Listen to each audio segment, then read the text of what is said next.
even before they put out his eyes. Did you think I'd be out here on the frontier without good reason? Yes, Rome needs a strong frontier. No, Rome doesn't need unwashed barbarians at her gates. So, that's why I'm here, the leader of the Julii, to bring Roman order to stinking Gauls. Revenge? That'd be good too. This war against the Gauls won't last long. And when it's done, I've got plans. This is all about power. Power in Rome. Going down that road means dealing with all my rivals. The Senate, the Greeks, those Carthaginian elephant riders, the Scipii and the Brutii families too. After all, the man who controls Rome rules the world. And one day, I will be emperor.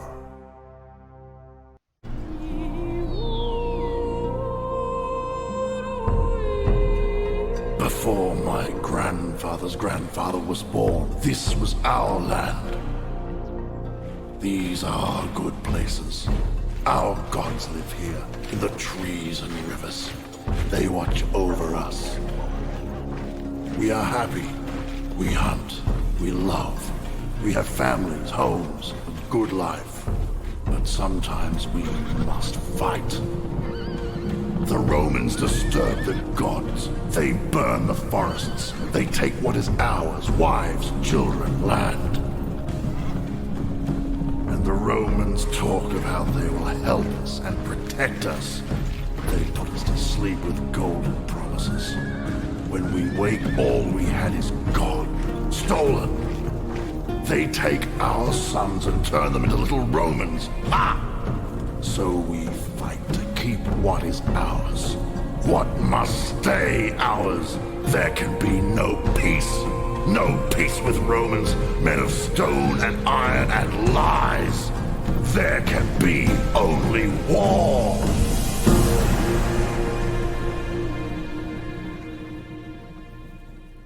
Ever since our ancestors first daubed the walls of caves with images of the hunt, we Iberians have been great artists.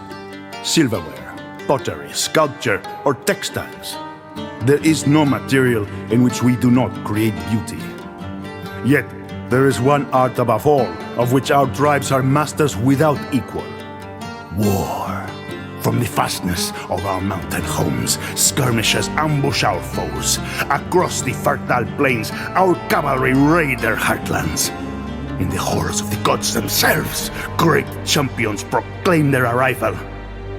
There are none better honed for war than the people of Spain. Senators, what does it mean to be Roman?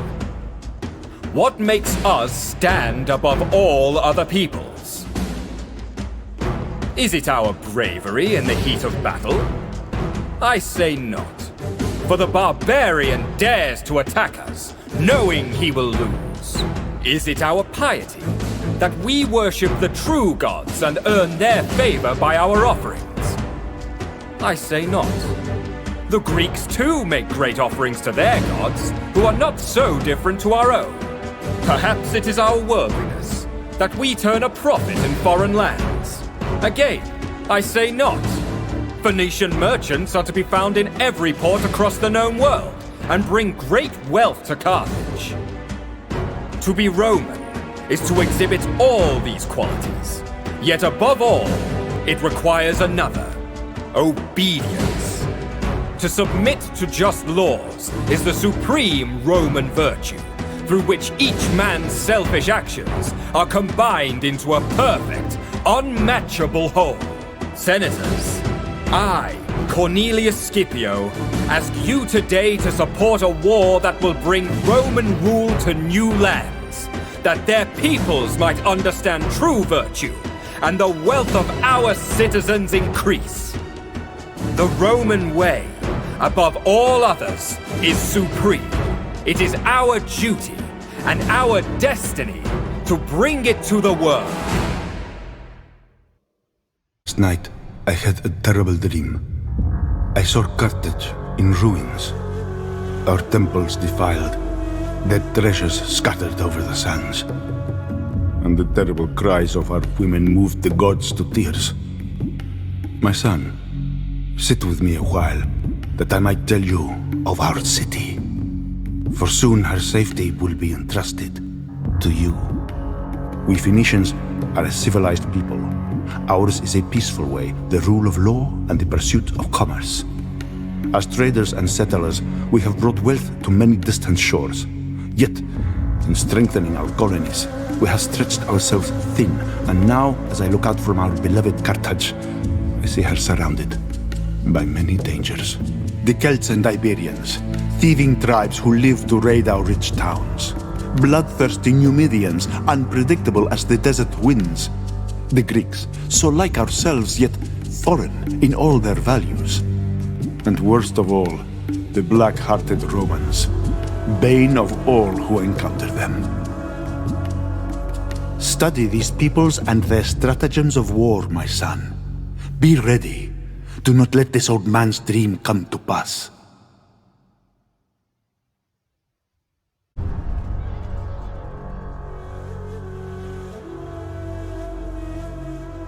We live in uncertain times.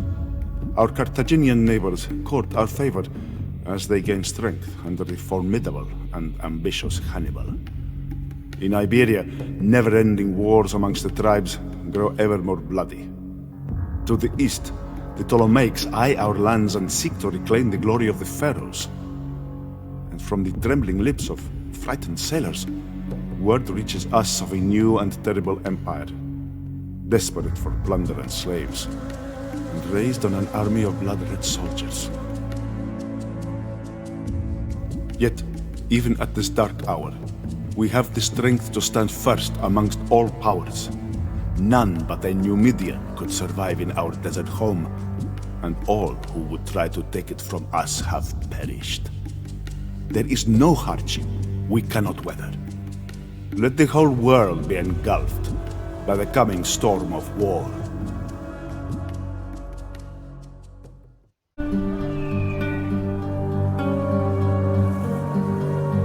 I have been in the service of Pharaoh for many, many years.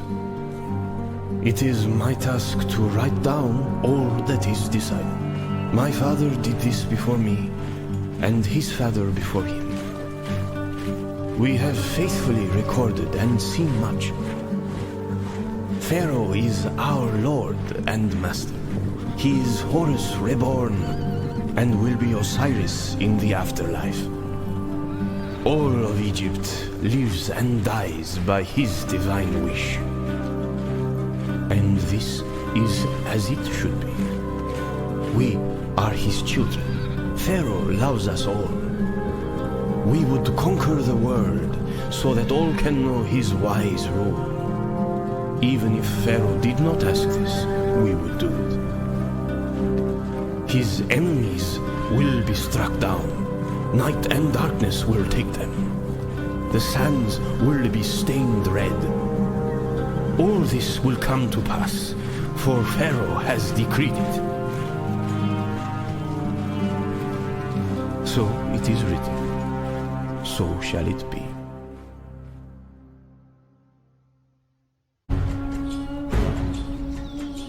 We Brutii are the only true Romans. We saved Rome. We drove out the kings. We made the Republic. The family deserve respect for that. Respect and obedience.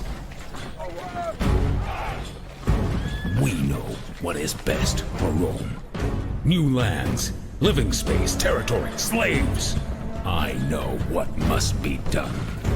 The Greeks, they look down their perfumed noses at all Romans, and they hate us. I'm going to give them a reason for hate. When I've crushed them. Roman steel, that's the answer. Roman steel in the Brutii fist. And the other great Roman families. The Scipii, trash. They have no respect for proper Roman ways. For us, the Julii prostitute themselves as if the people mattered. Bah! We Brutii must lead Rome.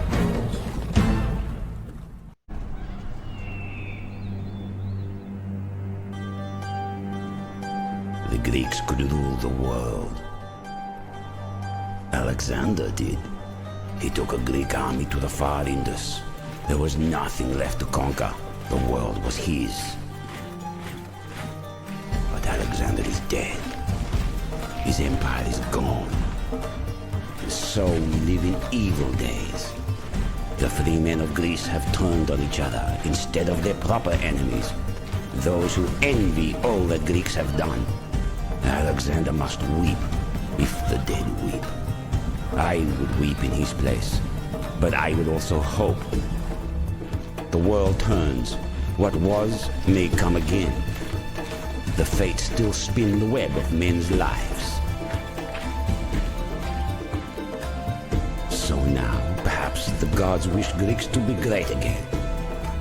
Perhaps a new Alexander will take up the sword. Bring order where there is chaos. Remake the world of men to a better plan. Perhaps. We stand at the crossroads of history. The Greeks and Romans beckon, promising prosperity if we submit to their rule. Deceivers. They want riches only for themselves. Are we so meek that we desire nothing more than to toil in their fields? Sell them our children and die in their wars? Are we not a warrior race whose war cries stir the vaults of heaven and whose blades stain the oceans red? Brothers, there is only one path that we can follow. War is our guide. War is our destiny and the greatest of all man's endeavors. Let Greeks and Romans cower before us. Let them hand over their treasure, their wine, and their lands. Let every man of Thracian blood make ready. Take up your falcons. Bid farewell to your wives, and do not return until there is nothing left to conquer. We are children of the steppe. Our territories are vast, desolate, and home to many tribes, but a place where none truly thrive. None save the Scythians. The Greeks have noticed our greatness, and before long, all the world will tremble at our name. It is Scythia that history will remember, and it is Scythians who will escape the endless horizon and crash down upon the world like a great wave, sweeping all before it. For the Scythians, the time to realize our destiny is now. Let every man and woman saddle their horse, take up their bow, and ride to the ruin of the civilized world. There are many who think themselves entitled to our lands. Assyrians, Persians, and Macedonians have all coveted this mountain paradise between two seas, Black and Caspian, and have past times taken it by force. No doubt the Romans will try to do likewise. Often have we tasted the bitter fruit of defeat and occupation, only to rise up and reclaim our independence when the power of our oppressors waned. Is this the cycle of subjugation and liberty the only destiny of the Armenian people? Or can we challenge fate and conquer those who seek to conquer us? A new wind is blowing through the Armenian highlands. It carries seeds of hope.